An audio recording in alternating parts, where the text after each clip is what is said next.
जय श्री राधे कृष्ण। आइए आज आप सब सुनेंगे विनायक गणेश चतुर्थी व्रत की कथा। प्रत्येक माह के कृष्ण पक्ष और शुक्ल पक्ष की चतुर्थी तिथि के दिन गणेश चतुर्थी का व्रत धारण किया जाता है। कृष्ण पक्ष में पड़ने वाली चतुर्थी को संकष्टी चतुर्थी और शुक्ल पक्ष में पड़ने वाली चतुर्थी को विनायक चतुर्थी के नाम से जाना जाता है। यह व्रत भगवान गणेश जी को अति प्रिय होता है।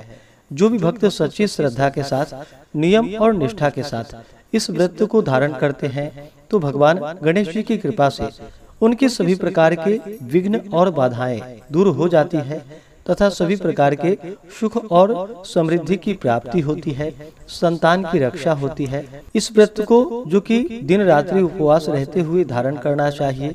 जो उपवास नहीं रह पाते हैं, जिनका स्वास्थ्य सही ना हो, तो एक समय फलाहार ग्रहण करके व्रत को धारण करे। रात में चंद्रोदय होने के बाद चंद्रमा को अर्घ्य प्रदान करने के बाद यह व्रत पूर्ण माना जाता है। तो आइए जानते हैं आषाढ़ शुक्ल विनायक चतुर्थी व्रत के शुभ मुहूर्त के बारे में। चतुर्थी तिथि प्रारंभ समय 9 जुलाई 2024 दिन मंगलवार सुबह 6:10 और चतुर्थी तिथि की जो समाप्ति है वह 10 जुलाई 2024 दिन बुधवार को सुबह 7:54 पे। इस व्रत को जो कि चंद्रोदय व्यापनी ली जाती है, तो चंद्रोदय व्यापनी के अनुसार जो भी भक्तजन विनायक चतुर्थी का व्रत धारण करने वाले हैं वो सभी 9 जुलाई 2024 दिन मंगलवार को व्रत को धारण करेंगे।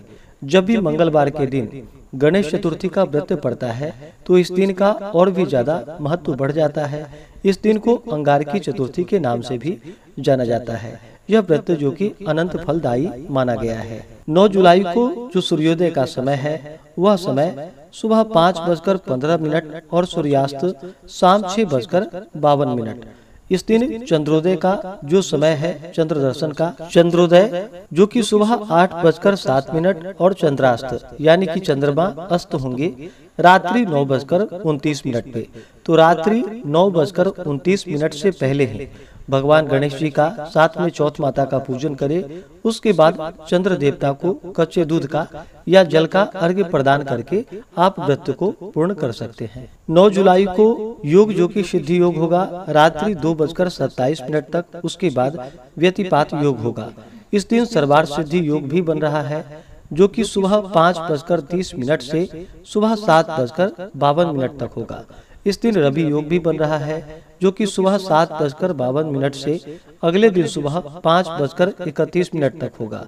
नक्षत्र अश्लेषा नक्षत्र सुबह 7:52 तक। उसके बाद मघा नक्षत्र। इस दिन राहु काल का समय दोपहर 3:27 से शाम 5:09 तक होगा।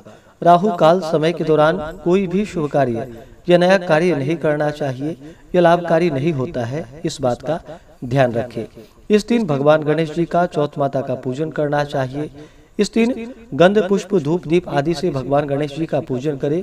इन्हें दुर्वादल अर्पित करें, सिंदूर चढ़ाएं, धूप दीप दिखाएं, अनेक प्रकार का नैवेद्य विशेष करके मोदक लड्डू आदि का भगवान गणेश जी को भोग लगाए, जल से आचमनी करवाए, मुख शुद्धि के लिए पान पत्र सुपारी लौंग इलायची के साथ में अर्पित करें। इसके बाद विनायक गणेश चतुर्थी व्रत का कथा श्रवण करनी चाहिए। भगवान गणेश जी के स्तोत्र आदि का चालीसा आदि का पाठ या श्रवण करना चाहिए। इससे भगवान गणेश जी अपने भक्तों के ऊपर अति प्रसन्न होते हैं, अपने भक्तों के सभी प्रकार के दुख और कष्टों को दूर कर देते हैं तथा सुख और समृद्धि का आशीर्वाद प्रदान करते हैं। तो आइए सुनते हैं विनायक गणेश चतुर्थी व्रत की कथा।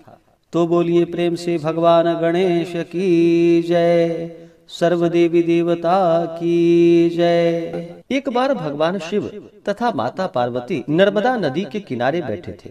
वहाँ पर माता पार्वती ने भगवान शिव से समय व्यतीत करने के लिए चौपड़ खेल खेलने को कहा। भगवान शिव चौपड़ खेलने के लिए तैयार हो गए, परंतु इस खेल में हार जीत का फैसला कौन करेगा, यह प्रश्न उनके समक्ष उठा।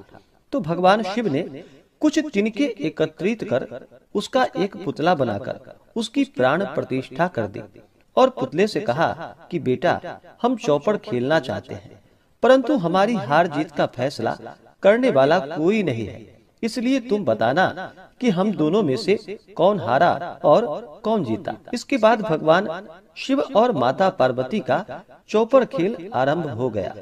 यह खेल करीब 3 बार खेला गया और संयोग से तीनों बार माता पार्वती ही जीत गईं। खेल समाप्त होने के बाद बालक से हार जीत का फैसला करने के लिए कहा गया, तो उस बालक ने भगवान शिव महादेव को ही विजय बताया।